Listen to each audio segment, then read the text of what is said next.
Order, order. George Eustace to move the motion. Thank you, Mr. Rosendale, and I beg to move that we consider religious slaughter of farm animals. And before I get to that particular issue, I wanted to say that free votes in this House are a wonderful thing. Those moments when the party structures, when the whips withdraw from a debate, allowing each individual to engage with an issue on their own, using their own reason and judgment, can be incredibly refreshing for our politics. There are no whips to point which lobby to go through. Instead, each and every one of us engages on these issues. And some of the best quality debates that take place in Parliament take place under free vote conditions. You get cross-party alliances forming, and in the end, this House tends to arrive at a sensible and proportionate consensus. Now, of course, the party system developed because if you had free votes on everything, no government would be able to get anything done nor deliver on any of its manifesto commitments. However, it has always been the case that issues of ethics and religious conviction in particular have always been universally accepted as free vote issues. So, for instance, we have free votes on the issue of same-sex marriages, and we have free votes on contentious issues like abortion. And, Mr. Rossendale, my key contention today is that religious slaughter should be made a free vote issue by every party represented in this House. I feel that Whitehall feels awkward when trying to deal with this issue.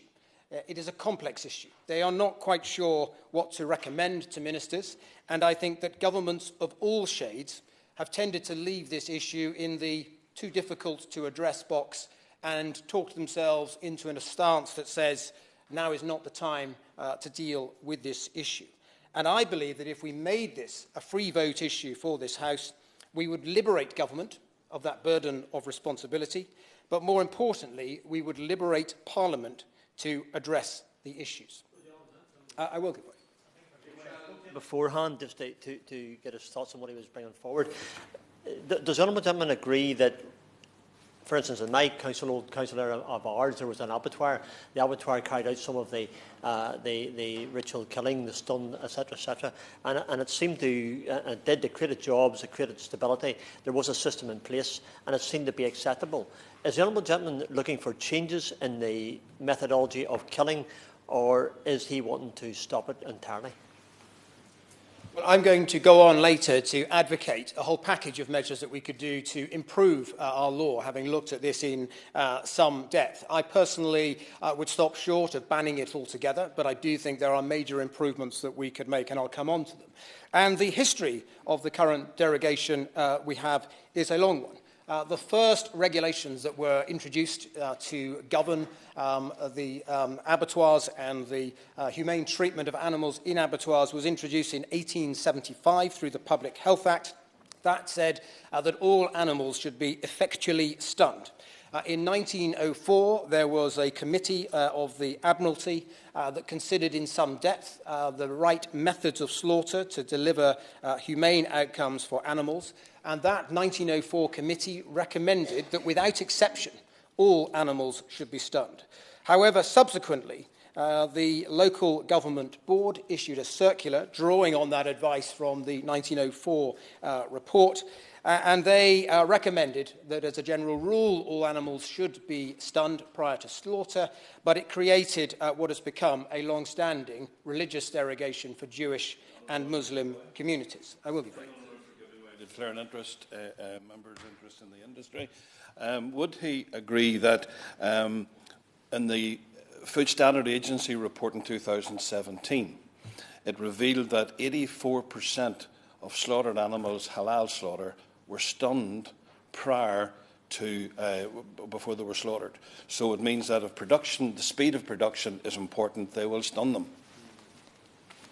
I was going to come on to that because, of course, in halal in particular, there isn't actually a barrier to using stunning, provided it's what they would call a recoverable stun.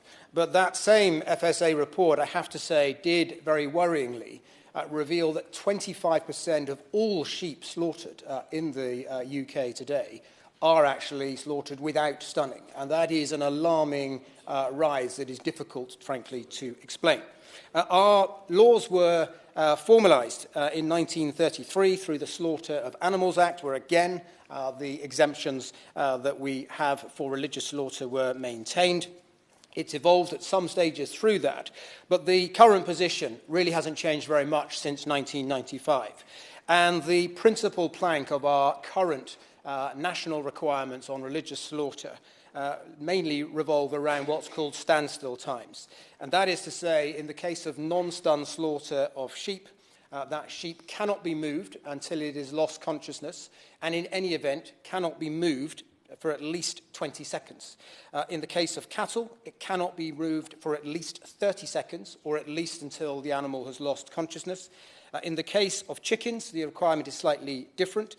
It cannot be moved to the next stage of production until a period of at least 30 seconds have elapsed, or until the bird has become unconscious. And the purpose of these standstill times is to try to prevent stress on the animals. It's worth recognising how animals die in a non-stun slaughter situation. In the case of sheep, most of the evidence suggests, and I've discussed this with officials previously, that sheep typically lose consciousness in somewhere between 10 to 15 seconds. It takes slightly longer on chicken at around 15 to 18 seconds.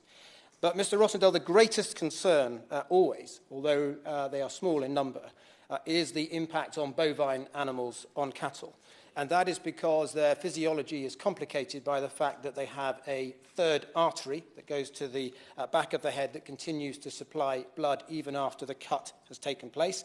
I apologise to members for getting into gruesome details, but if we allow such things to happen in our name, it is important that we explain exactly what does happen. And in the case of cattle, it typically takes between 40 and 45 seconds for the animal to collapse. That is not to become unconscious, but to fall off its legs due to the lack of blood supply. And it can typically take between 1 minute 20 and 2 minutes for the bovine animal to lose consciousness. I have to say that a former farming minister, Jim Pace, once described to me a situation that he'd seen while visiting a religious slaughter abattoir, where it took 6 minutes for a bovine animal to bleed to death, which he described as a truly horrific event to watch. And it also is the case, I often hear from representatives from people like Shakita UK, that the cut that's made is so precise and so clean that it all happens very quickly. There isn't really any evidence to support that. Indeed, we actually know that within within the Shakita slaughter process, it is actually permitted, if the blood starts to clot in the throat cut, for the slaughterman to push his hand into the wound and disturb the clotted blood in order to resume the flow of blood. So these are difficult situations, and I believe that on bovine animals in particular, this is a major cause for concern. Yes, I will give way. I thank my honourable friend for giving way, and I thank him for bringing this debate, and also the points he made that I think it is a moral issue, and I believe that all animals, we rear them as farmers, we want them stunned when they are killed, and it's we man that decides, how they are killed, not the animal. So my point is that New Zealand now has brought in stunning for all of that they do for halal across the world, and they export a lot to the Middle East. And also, and of course, when we leave the European Union, we've got an opportunity to have a similar system. And also with Shakita, I just wonder whether we can't at least have post-stunning of bovine animals, because I think, they do. It's horrendous what you talk about. And, I think we need to do more to relieve the suffering of those animals. Well, my honourable friend makes a very important point, and I'm going to come on to some of these issues how other countries address this challenge. There are all sorts of difficulties that arise through our current rules on the halal and shakita or kosher meat production. And that is that when it comes to halal, there's a wide range of definitions about what that means. As was pointed out by honourable members earlier, some statistics suggest that around 70 to 80% of all animals slaughtered under halal are indeed stunned. The key requirement for halal is that the animal receives a blessing, a Muslim blessing, and that any stun should be recoverable so that they could, in theory, regain consciousness. But the fact that it is so wide means that it's very hard to define what halal is, because it ranges from simply playing a Muslim blessing over some recording equipment right through to non-stun slaughter at the other end. In the case of kosher meat, there is a further problem, which is the hind quarters of an animal are not deemed kosher, even if the animal was slaughtered under kosher methods.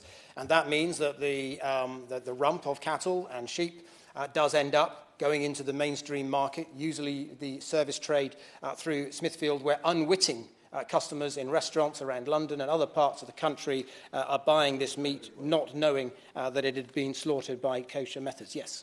Thank you, my honourable friend, for giving way. Might you not agree with me that the labelling of meat so that consumers know exactly the method of slaughter when they order their food from the restaurant or the supermarket might be a way forward as far as is concerned, not only with overproduction, but also so that an informed choice can be made by consumers? Well, labelling is indeed one option, and I was going to come on to that as a possibility. But it doesn't get us all of the way, because, of course, you do have the service trade where labelling would be ineffective at helping consumers understand how their meat was slaughtered. I think, therefore, there's a question, if we had a free vote in Parliament, what types of issues might we want to consider? And I think the first, well, it's a sensitive issue, but an important one to ask, is does the current derogation that we have, is it a derogation to accommodate a religious need, or is it more a cultural interpretation of a religious need? And I know this is sensitive, but it is important, because there are wide variances in terms of what is defined as halal, depending on a local imam. We'll give way. I thank my honourable friend for giving way, and I'm trying to look at the consistency of what he's said, because he's acknowledged that as far as Jewish koshering laws are concerned, the animal has to be killed in a certain way, and certain parts of the animal aren't allowed, and so forth. But he did start by saying that he was against stopping short of banning it altogether. I think those are the words that you used. So how can you reconcile those two things, knowing that if you were to have stunning, it would in effect be a ban? Well, I was going to come on, because there's not a universal view, even within the kosher community, about whether or not post-cut stunning in particular should be permitted. And, a couple of years ago I visited Kuwait and talked to a meat importer there about this issue of halal production. And he explained to me that in Muslim countries in the Middle East, their main requirement is that there is no pork contamination in the food that they eat. And that is why all of their protocols focus predominantly on not sharing machinery between pork production and lamb, chicken or beef production, to ensure there's no pork DNA. That is their primary concern, alongside ensuring that there has been a Muslim blessing on the food. And when I explained to him about the issue of non-stun slaughter, and this was a contentious debate, he said that is predominantly a cultural, Western cultural interpretation of the Muslim faith. It is not, interestingly, a particular requirement of Middle Eastern countries that meat is non-stun slaughtered. There are exceptions, but generally speaking, that is not their primary concern. And indeed, Australia and New Zealand are the largest lamb exporters to all countries across the Middle East, from Israel right through to Kuwait and Saudi Arabia, and non-stun slaughter is banned in those countries. The other point that I would make relating to kosher is that Shakita UK will insist to me that this, from their perspective, is most certainly not a religious ritual. They do not, in the way that Halal does, they do not give a they do not give a Hebrew blessing. It is simply the case that their ancient holy books describe a method of slaughter that they believe remains the most humane approach. And the principal concern for Shakita is that there should be no injury to an animal before it is presented for slaughter. And they regard stunning as an injury to the animal, and that is the particular concern they have. But that is not a universal view, and there has been some rabbinical support for the idea in particular of post-cut stunning. And indeed, we know that some abattoirs producing kosher do allow post-cut stunning of bovine animals in particular. I turn now finally to some of the options that we could consider. The Honourable Member mentioned labelling earlier. It's a complex area because there's no single definition of halal. The simplest way would be to simply label meat as unstunned, if it was unstunned, since unstunned is a clearly definable legal definition. That causes some concerns for Jewish communities. They argue that if you were to do that, you should also list whether an animal has been killed through anesthetic gas or electrocuted or all manner of other things. And in fact, Farmwell, which is a leading charity looking at this, did establish a system that all religious groups were willing to buy into, which is a coded approach of numbers from 1 to 10, denoting the method of slaughter. But it doesn't deal with the problem of food entering the supply, the service trade, where unwitting customers would be buying it. So there are a number of other things that we could do. Firstly, we could increase the standstill time on bovine animals. The current limit of 30 seconds was probably due to a drafting error at the time. We know that cattle don't lose consciousness that quickly, and you could therefore move the minimum standstill time to at least 1 minute 30 or 2 minutes to ensure that there was no movement of a bovine animal while it was still conscious. In conjunction with that, you could require a post-cut stun on all bovine animals, recognizing that there is a particular issue with the physiology of bovines in particular, which leads to a very long and protracted death. And I don't believe that a post-cut stun would violate either of the religious beliefs, either of the Halal Authority or indeed Shakita UK. As an alternative, you could simply ban the non-stun slaughter of bovine animals, and recognising that there are particular issues with that. We could introduce a maximum standstill time. That is the approach taken in countries like the Netherlands and France, where they say that if, after a cut taking place, a period of, say, 40 seconds has elapsed and the animal has still not lost consciousness, there is a requirement at that point to use a bolt gun. We could introduce more formal quotas for abattoirs. And this is an interesting idea. It's in our law already that only food destined for Muslims and Jews is permitted to be slaughtered under the current religious derogation that we have. But we know that there is a real problem at the moment with mainstreaming of religious slaughter. And we know that that particular provision, as drafted in our own law, is unenforceable. When I had discussed that with departmental lawyers, their response was, if somebody maintains that in their own mind, at the point they committed the slaughter, they thought that that animal was destined for a religious community, that is sufficient to satisfy the requirement. So it is entirely unenforceable. And Germany actually has a much more sophisticated quota system where they make an assessment of the need of Orthodox religious communities and where abattoirs must apply for a license and demonstrate that they have an actual market for the food that they're producing. I will give one. I'm great, my right honourable friend, Mr. Rossendale. If I'm fortunate enough to catch your eye, I want to come back to the basic principle. But on this specific point, Germany can do it, why can't we do it? It's not good enough for departmental lawyers to say, oh, it's all far too difficult, which is effectively what my honourable friend said in his opening remarks. There is a way through this. We know the market is oversupplied. It should be limited, should it not?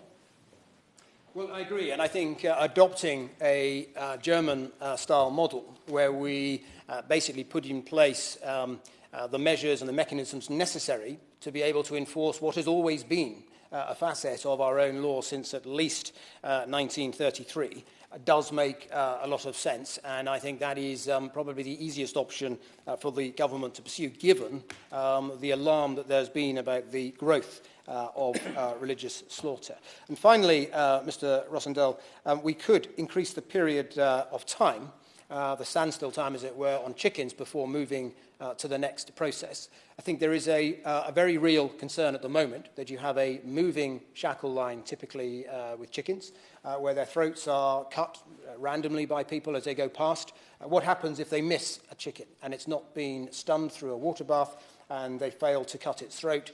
The answer is it probably proceeds to the next stage of production, which, if I'm not mistaken, is scalding tanks to remove the feathers, and that could be entering that while fully conscious, which is horrific. And I think we should be doing more to check that there is a genuine loss of consciousness on those birds before they move to the next stage. It shouldn't just be a moving shackle line. It will be. On that very point, it is known that there are many cases of stunning that actually fail during the process. Shouldn't we clean up our act on stunning as well as taking on the issue of, and I hate to drag my right honourable friend back to it, labelling, but why can't we put it on menus as well? Sorry. Well, on the issue of so-called misstunning, that is also an issue. And I'm not pretending that religious slaughter is the only welfare issue that we have when it comes to slaughter. Indeed, another area of concern where I commissioned some work while the Minister was in the makeup of the gas mixture used in the slaughter of pigs, which is also problematic, and clearly, because it's pigs, has no religious dimension whatsoever. So there are other issues, and misstunning can be one of them. But the point I would say on a misstun is that even if they get it wrong, they're straight there immediately with a second stun immediately after, and that can resolve the issue. I'm going to conclude at that point, Mr. Rossendale. I know we only have half an hour, and I know that the Minister will want to come back on some of these points. But I seek, in conclusion, to liberate him and the government and all of his successors from having to wrestle with this difficult issue, and instead to make it a free vote issue and give it back to Parliament to decide. I call Minister David Rutley. Mr. Rossendale, it's an honour to serve with you in the chair, and it's good to be able to hear the thoughts of my honourable friend, the member for Cambourne and Redruth, for securing a debate on such an important subject. I understand, though, that an honourable member may have a point he wants to raise, and I'm glad he'd take an intervention briefly. I thank the Minister for giving way. Does the Minister not agree with me that there is actually no conclusive scientific evidence to suggest that shechita is any less acceptable than other forms of slaughter? And does he also agree with me that we have an unwritten constitution in this country which has always put religious freedom very high up as a priority? And if these changes were to be made that the honourable member suggests, this really does place at risk, once again, and this is another example, of the risk of undermining that central tenet of our unwritten constitution, that religious freedom is so important in our society. Thank you, the honourable member, for his intervention, and I completely agree. The government completely agrees that religious freedom is essential. We had a fantastic prayer breakfast this morning where the principles of respect and tolerance were at the forefront of our minds. On religious slaughter, I should restate that the government's preference that all animals should be stunned before slaughter. However, the government, as I've just outlined before, respects the rights of Jews and Muslims to eat meat prepared in accordance with their beliefs. We therefore allow religious slaughter of animals by Muslims and Jews for the intended consumption by them. The government believes that it's an important religious freedom. There's a long history of upholding this freedom in legislation dating back to the Slaughter of Animals Act 1933, which contained an exception from stunning for religious slaughter for Jews and for Muslims. When I spoke about religious slaughter at the last debate just a couple of months ago here in this hall, I mentioned that the Secretary of State and I would be holding a round table with a number of interested parties, including religious groups, animal welfare organisations, some of them here today, and industry representatives. This meeting took place in May and was a positive and open discussion with helpful contributions from all who attended.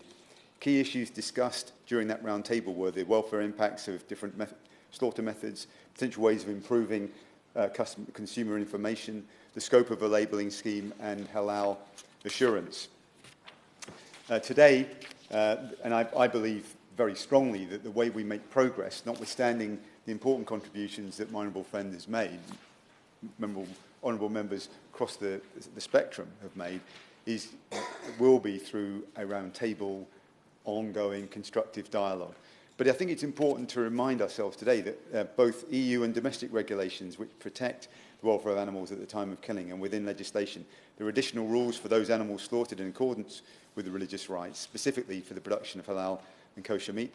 The primary aim of the welfare at slaughter regulations, based on a body of scientific evidence and advice from the European Food Safety Authority, is to ensure that animals are spared any avoidable pain, distress or suffering at the time of killing. And be wrong to assume that the legal requirements for religious slaughter have not changed in the last 25 years. I give way. Your parish. I thank the Minister very much for giving way. He's dealing with it as always in a very reasoned way. I mean, the European law says that all animals should be stunned, and there is a derogation to allow religious slaughter. So, therefore, you see, I think we've got to be careful sometimes where we wrap it all up too much in the European situation. And I think, we've got to be much firmer as we leave now on how we label, how we manage, and make sure we don't actually stun more animals than are needed, not stun more animals than are needed for particular religions. And I think we can do a lot more. So, will he sort of speed up the operation? I just rather fear it's one of these sort of slow operations that's not really getting anywhere. I'd be surprised if the chair of the EFRA committee wasn't wanting faster action. That's something he wants on a regular basis. And I hope he sees from the work that we're doing in animal welfare, we are upping the pace, without a doubt, with his support. I'm grateful for that. On this particular issue, I think there are sensitivities on both sides from a welfare and a respecting religious freedom perspective that we have to navigate our way through. And I think this is an important debate. I think some of the points that were made by my honourable friend in his well-considered speech need to be considered as well. He made the point about New Zealand. And in fact, I recently met with one of the New Zealand ministers for agriculture, and we did discuss this subject. I'm aware that New Zealand does have a specific quality assurance programme for halal. And this is something that we can look into. I think some people are suggesting that Australia have a similar thing, but actually there are some non-stun religious slaughter there with 8 abattoirs. So I think the focus should be looking at what New Zealand have had to offer as well. Mention has also been made about immediate post-cut stunning and whether this should be introduced to improve the welfare of animals killed without prior stunning. But again, we need to look at it from respecting religious views as well. So we are committed to continuing this discussion, this dialogue and debate. But I think one area that we can focus on, I will come to the honourable gentleman in just a second, but the area that we can focus on, I think that does bring most people together, is on labelling. But I give way just for a second. It's very kind of the Minister to give way. He will understand that there is a great deal of insecurity right now in the British Jewish community as a consequence of institutional anti-Semitism in the opposition party. Can you reassure that community that feels insecure and anxious that this government, under no circumstances, will ban shechita in the United Kingdom, which is a central tenet of the Jewish faith? I want to assure Muslim and Jewish communities that we respect their freedoms. What we're looking to do through this debate and through the roundtable process that we've now put into place is to balance those religious freedoms and see what further can be done to help improve the welfare of animals involved. I think that's a difficult juggle, but it's not impossible. And through dialogue, we can move further forward and we can learn from what's taken place in other countries around the world as well. But it does need to be done in a unique spirit of cooperation that we have in this country that should be respected by both parties, all parties in this House. And I get that sense from this debate today that people do respect that requirement, as well as the need to look further on animal welfare as well.